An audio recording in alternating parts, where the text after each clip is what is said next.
already you've been inviting us to explore the way that our relationship with words and terms, and begin to think differently and feel differently in those. I would love to apply that to the word regenerative. And I'd love to hear what your relationship is with that word.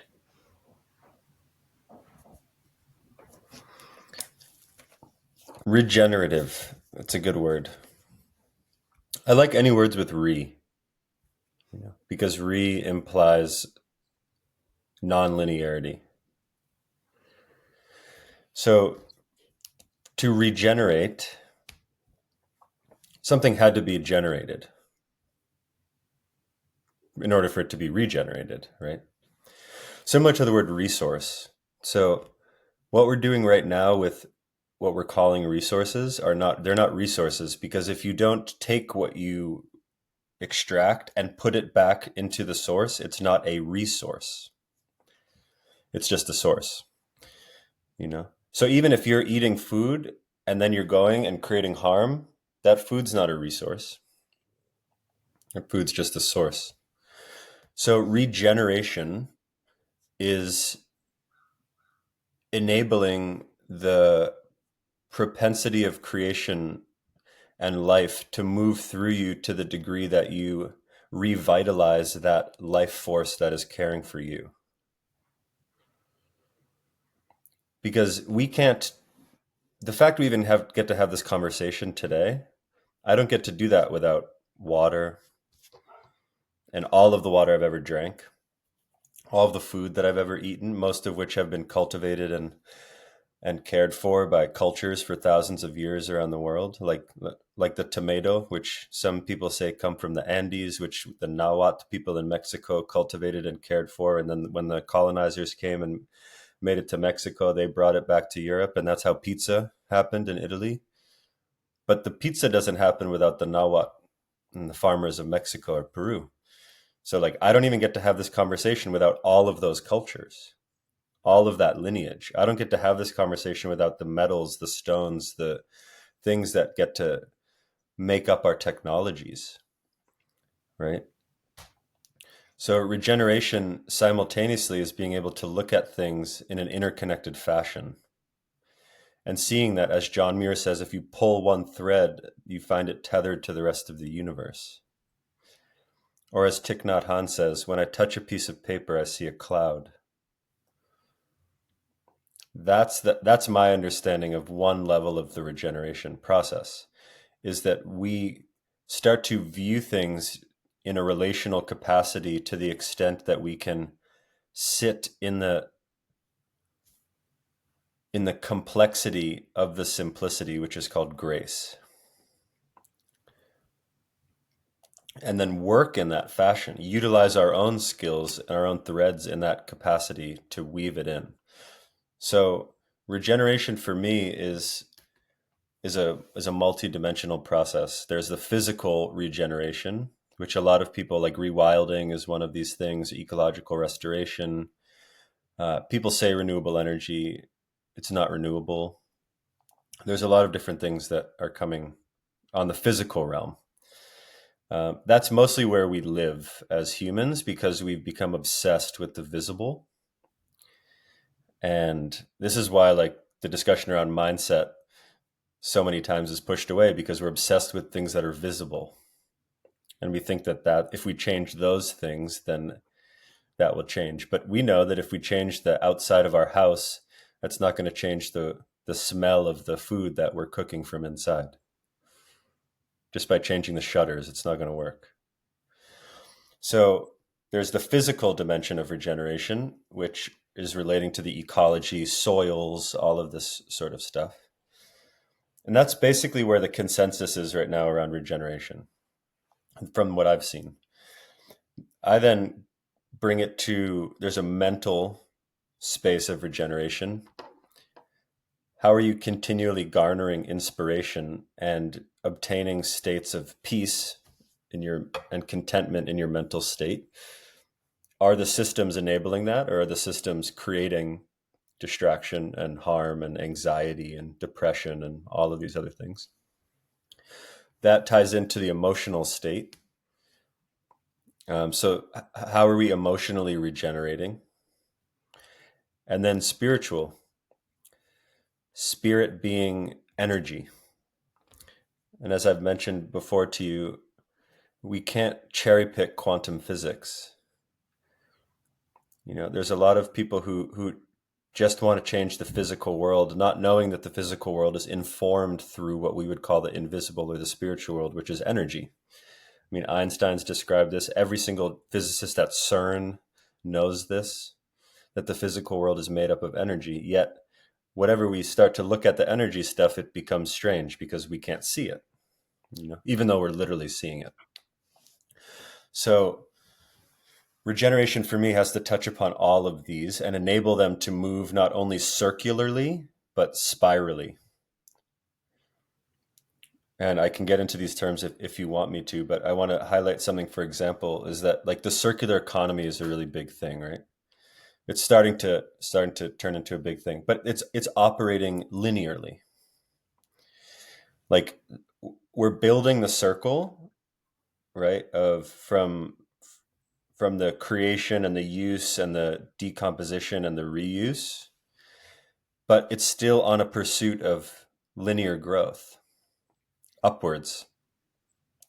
So the way that the circular economy is functioning is actually linearly, because it's not changing the way that it actually functions within the system, because it's just plugging into the system that needs to continually infinitely grow.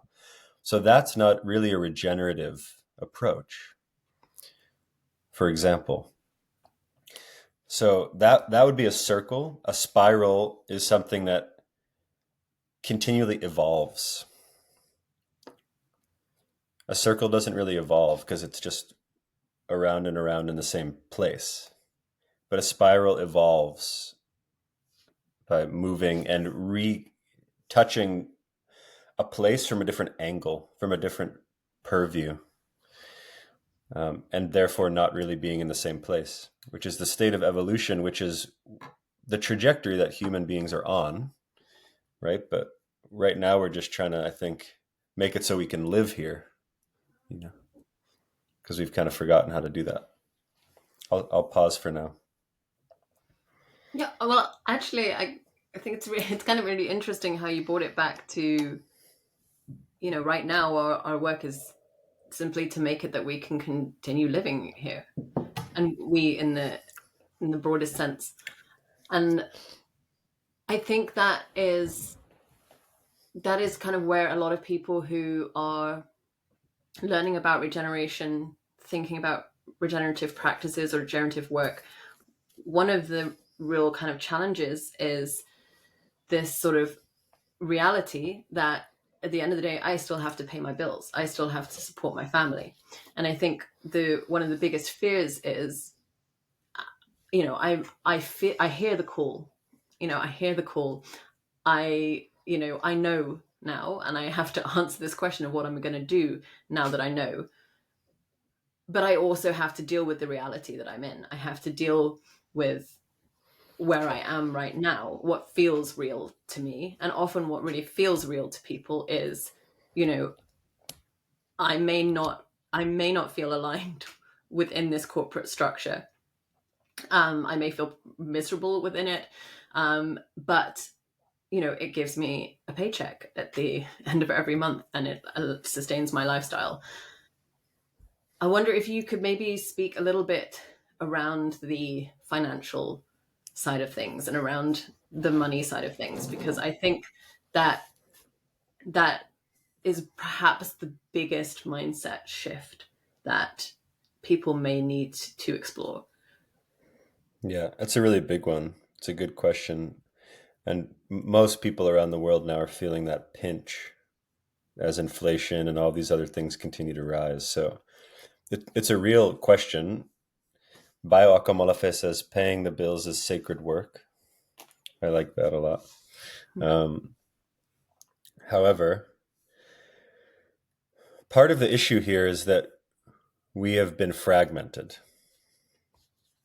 So the consequence is seen as the cause when really the causation is the fragmentation of us from community. So the reason why it's really difficult to survive as an individual is because it's really difficult to survive as an individual. You know? And all of us are individuals with our little family units that don't rely on each other in our direct areas for any assistance whatsoever. And so part of this question, the way I would frame it is, how deep do you truly want to change? Because there are levels of that.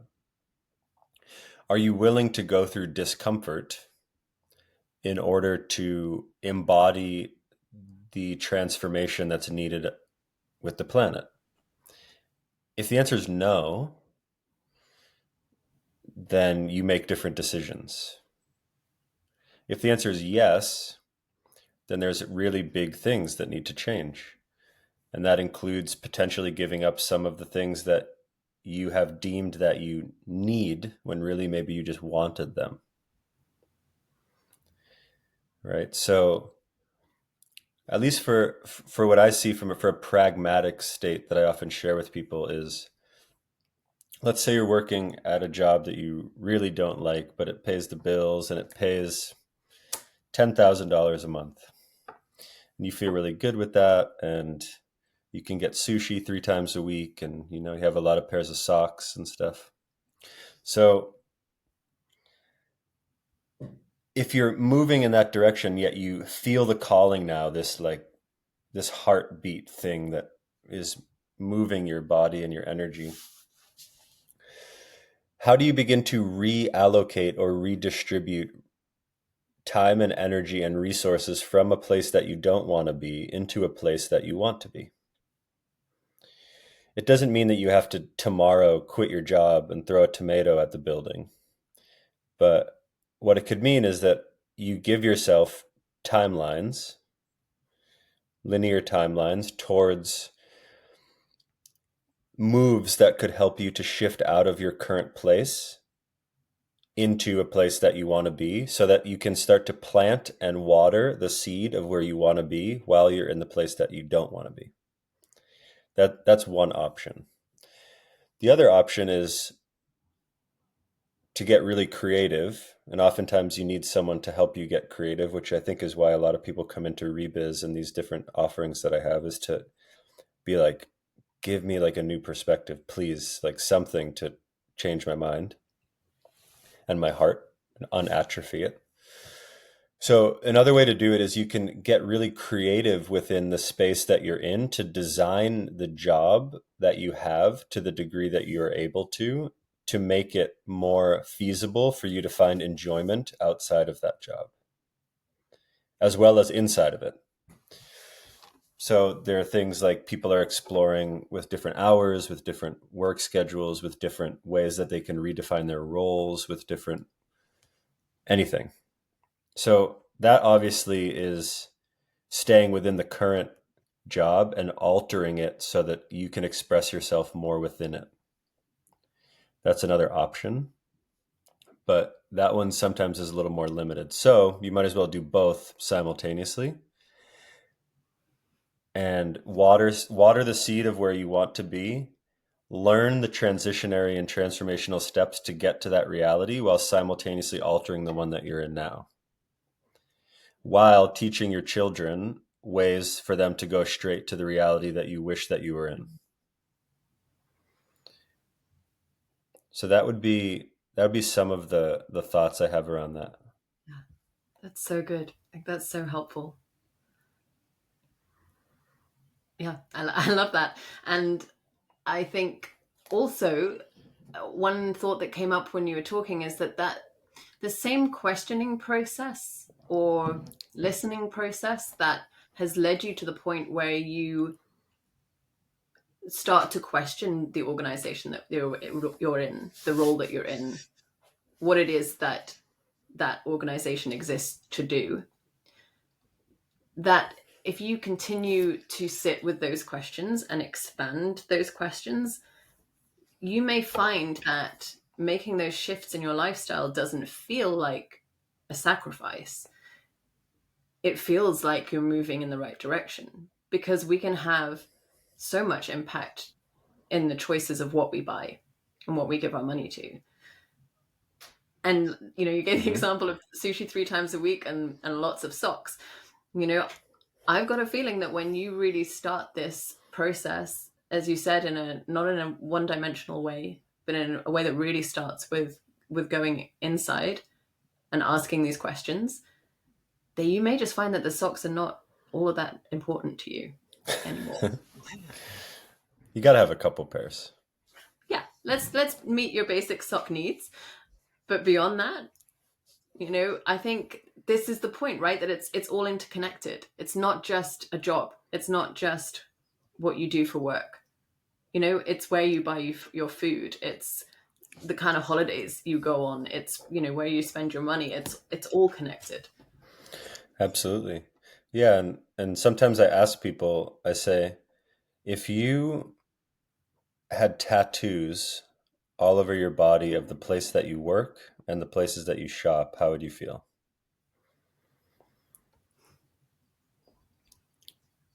Do you want like a McKinsey tattoo on your neck?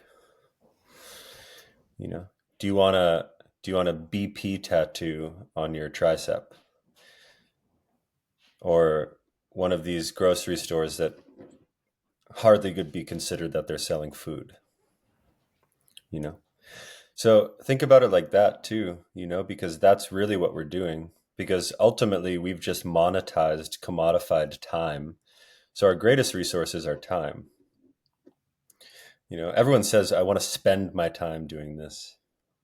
So what you're doing through spending it, you're bolstering potentially things that you don't want to see exist, which a lot of times are the jobs that we work in, but we've been trained to compartmentalize ourselves so that a dad of 3 could be working for ExxonMobil and make a decision that's going to completely crush their future, and then go home and be with his children. But that's just work. This is why the whole thing is really interesting. The work-life thing. It's no. Like, whoever created that needs to be sat down and have a discussion. Right. They're one and the same. They're one and the same. And the more that we compartmentalize our heart and our mind and our work and our home and our hobby and our this, it's like we're in a labyrinth of our own making. And sometimes we don't even know where the doors are. I'm wondering if you have any advice for how to start decompartmentalizing your thinking. I mean, I think you just gave a really powerful example, right, with the dad working for ExxonMobil making decisions that's going to destroy his children's future. And I had an interaction this morning with a friend who I wasn't wearing sunglasses, and it was really bright. And she said, they're just really cheap. Just get them from Amazon. They're really cheap. And it was really interesting to me that this friend is a human rights expert and was talking about, products that are getting, manufactured at ridiculously low costs, presumably in China. And it just really struck me that there's this total disconnect from what this person does on a daily basis and what they're clearly very passionate and extremely skilled in, and then the choice they make when it comes to buying sunglasses. And that it seems to me that is the root of so many of the deep injustice that we are experiencing. And I wonder how we can start to open up those doors in a labyrinth and start to connect it. Mm-hmm. Yeah, that's what I meant by disassociation. Is she's disassociated from that entire process of how the glasses come to be, even though she should have some insight into the process if she's doing something with human rights.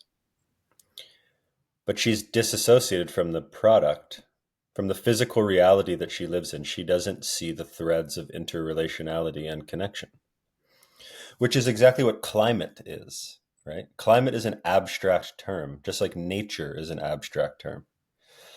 what it does is, and I mean by abstract, it obscures the relationality and interconnectedness of all of the parts. So like this disassociated reality that we're in is obscuring the relation. So part of the reassociative process, we can call it the remembering process, because remembering is not a concept. The opposite is not forgetting. The opposite of remembering is dismembering. So we've been dismembered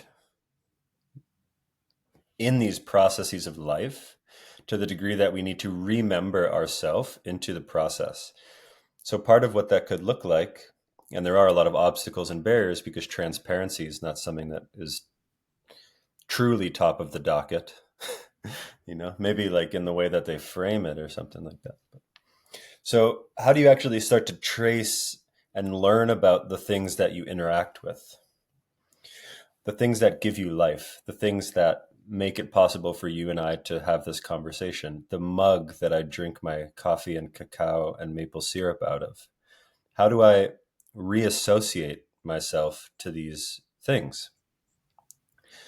Right? So that is a really important step, is to look at what is in your room.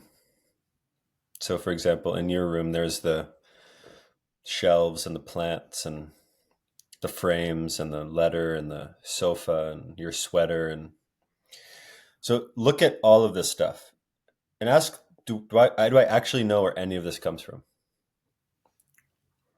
If I the mean, answer is even as you say it, no, I feel like that, that tattoo example that you gave, I'm like, yeah, well, yeah, if everything's sort of flashed up with the, its source and its impact, I think it would be very difficult it would be looking. difficult. And that's okay now, because you can only do something once you know something, but there's dimensions of knowing.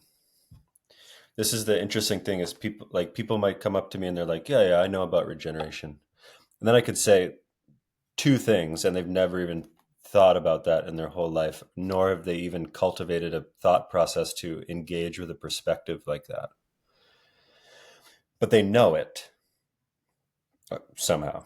So there's this interesting thing of knowing, right? Like, and I'm not saying this for guilt and shame and all this stuff. Like there's things that we interact with and we have and we've done in our life that we couldn't have acted any other way because we didn't know. And we didn't know to the degree that it was an embodied reality that we walked with. That's what knowing is. Knowing is not in the brain. Knowing is in the body. Knowing is in your action. Just like this word mindfulness, mindfulness has been decontextualized from its roots. People think that they can become mindful. Once again, the I is centered there. It needs to be decentered, because mindfulness is about embracing and learning and listening to the full mind. And the mind is not in our head. The mind is in the land. The mind is in all of these other things. We're in the mind. We don't have a mind. So to become mindful, it's not about me, right? So in that same way, this relational process of re-engaging with the things that are here with us is a very simple way to start to strengthen the capacity to have thinking and recognition in that way. But ultimately we have to move beyond the realm of recognition. Like there has to be material transformation in our actions. So although this recognition is a first step, things need to change from there too. And I think that recognition, when we apply that to the work choices that we make, I think it is an important stage to really be with. Because I think there's a difference between sort of making a logical, mind-based decision that you want to change your job, you're not happy in the workplace, it doesn't align with your values. I think what you just described, there's a whole process around really sitting with that truth and sitting with the fact that you made different choices in the past because you didn't know, or maybe you did know for a while, and it's taken you a while to like really be honest with yourself about that. I think that takes some time, and it's not a step to skip over. It's there's a grieving involved in it, Yes. to let go of the way that you thought it was supposed to work, Yeah, of the role exactly. that you thought you were going to have. It's not as straightforward as just making that decision that you're going to change. No, well said. And grief is not something that we can schedule into our day. Between 2 and 3, I think I'll grieve today. You can't do that. It's not a linear process, like you're saying. And grief also is pushed away because it's viewed as sadness, when really it's a metabolism of disconnection back into connection. It's the enabling of ourselves to discontinue how we're living so that life can continue. And the process of the trail of this that connects all of us. So, and it can't be skipped over at all. In fact, without it, we can't experience joy or contentment or nourishment. So the more that we suppress how we truly feel, that might be coming up through this recognition, which actually is the grief, then the more that we suppress our ability to transform because we snuff out the possibility for joy and purpose. So without grief, there is no praise, you know, and to live in that way in a society that tells us to suppress our emotions, or that they're too big, or that they're not welcome in the workplace, or they're not professional, or whatever this is. It's a courageous act. It's a courageous act to feel. It's a courageous act to not look away from things that make us uncomfortable. And courage comes from cor, which means heart in Latin.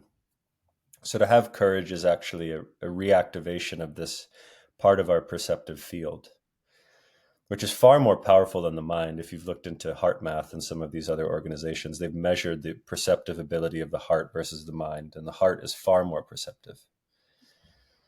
So making decisions based upon that sign, that arrow that's pointing us towards what we love, which we can call grief, is really, really beautiful and really important. And it's okay that we've made mistakes, because mistakes is just a emotionally charged word that means opportunities for growth and learning.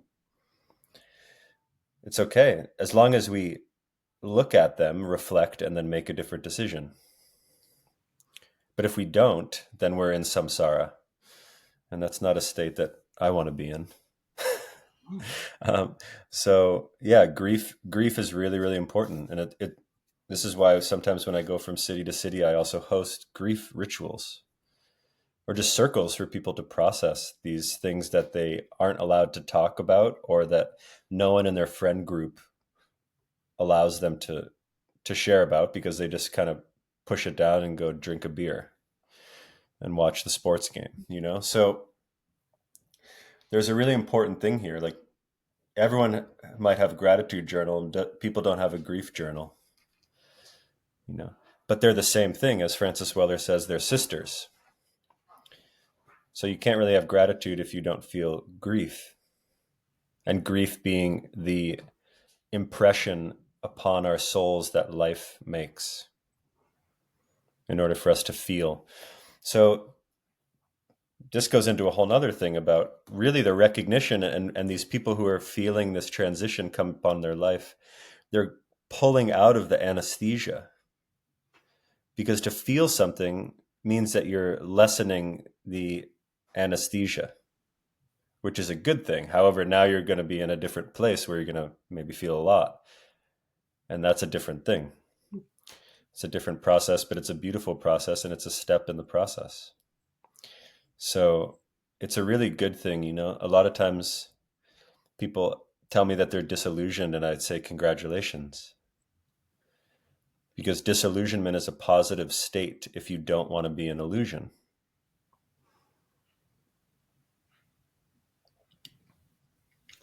And one of the concepts that I talk about in my work is decorporatization and decorporatizing your mindset. And as you shared, this is a heart-led transition that you're embarking on, and it's a messy one. It's non-linear.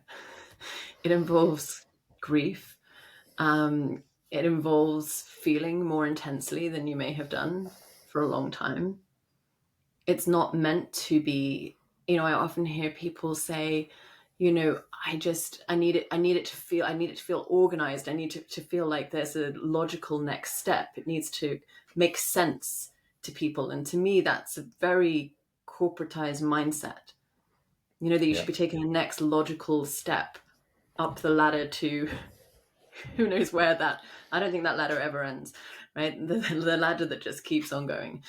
And I think that's, yeah, as you shared, that these if it's feeling uncomfortable, if it's feeling messy, if it's feeling a bit all over the place, that actually that's probably really good indicators that you are beginning to shift. Absolutely. Yeah. And I mean, decorporatizing, that word really is decolonizing, Yes. because corporate, the state of that mind that you're highlighting, where like everything needs to be in order and clean and domesticated and not earthy and entangled, like that's the colonized mindset. Which is why Earth, when you go to these like suburbs and different places, like the lawns are perfectly trimmed, there's no food, there's no leaves, there's no nothing. It's like this weird sterile but nature environment. And yeah, like the motion isn't up. Like that's the whole thing with the growth, right? Like the motion isn't up. Why we want to go up and up this ladder is because Judeo-Christian religions have put God in the sky and made God a man who is delivering understanding down to you. Before that, when we were all tribal peoples, not that long ago, Earth was a woman, God was a woman, a feminine energy, and everything was God. Here, the trees, the earth, the land, the water, so the motion was never up. There was nowhere to get to up there. We can never achieve anything by disassociating ourselves from Earth. But Earth has soil, and people say they get dirty. Maybe they just get earthy. But there's this motion of like getting in the mud, getting entangled, getting back with Earth, with the elements, getting charcoal on your hands from being with the fire, like getting back into these tangible, visceral realities. That's really, really important, because it stops this trajectory of trying to make everything fit into some level of perception of cleanliness and transcendence and escape. Like people are trying to escape the matrix. You can't escape. Matrix just means mother. Mater, M-A-T-R, matrix. It just means mother. We have to re-enter the matrix into a different field of it, not the shadow field, the actual field of the mother, of Earth. We don't need to go up into the sky. What are you going to do out there? There's no oxygen. Where are you trying to go? Like, just be here. The Earth is one of the most beautiful planets in the whole galaxy. Like, just be here, you know? So this whole motion that you're saying, the decorporatization, the decolonization, like what it is, it's a reconnection with Earth, which is why I say that Rebiz is reconnecting business with Earth. Not to Earth, with Earth. I don't live on Earth. I live with Earth. I live in Earth. I live as Earth. You can't have peace on Earth. Why? Because we're just on it. We're dominating. It's peace with Earth. It's what Tiokasin Ghost Horse says. And these words are really important because they change the way that we view ourselves, and that we don't need to go above and beyond anything, because that's what we already are at right now, above and beyond, like Buzz Lightyear, you know? We have to get back entangled. Yeah. And I will link, put a link to Reba's and your other offerings, Ryan, in the episode notes today. So let's finish on the note of entanglement and getting earthy. I wonder if you could offer just maybe one question or one invitation for the audience, something that people can hold on to today and take from this episode to get earthy again. Yeah. Well, I'll share the one that I always share, which is about the water. So a lot of people, when they come into Rebiz or any of these other offerings, I ask, how many people care about the planet? You know, everyone raises their hand. How many people care about sustainability? Everyone raises their hand. Say, how many people say thank you to the water every day? Or have ever said thank you to the water? Less hands go up. Normally none. So to get earthy again, what that means is to re-engage with the things that keep us alive and that we are made up of. That's one of the interpretations. So what I've been told about the water is that it's a really important thing to say thank you to the water. And it's really important not only because the water, and you can look into Masaru Emoto and his work around water, but so not only because of all of that energetic principles of the water, but because we're initiating an energy of acknowledgement and giving thanks before we're taking something. So every single morning, I wake up with a glass of water next to me and I say thank you. And you can eventually say a lot of other things, what you want as intentions for the day, but to say thank you for the water every single day. I say thank you every single sip at this point. It changes your life. It's changed my life since I've begun to do that, because water is life. Yeah. In Lakota, they say mini wachoni. Water is life. And what that means is that life doesn't exist without water. Yeah. I mean, go to a place where there's no water. Is there anything living? The answer is probably no. So we can't care for the earth. We can't care for sustainability. We can't care for climate without having a relationship with water. Because if we don't have a relationship with life itself, how are we going to go and fix things out in the world, wherever that is? Right. So for me, that's one of the core aspects that people can do to get earthy, to get reconnected with life, literally reconnect with life. I mean, we can even call water God, but it's a different story. And I can say for myself, I remember that moment very clearly. I think it was perhaps our first meeting within Rebus when you asked that question, you know, who's ever thanked the water?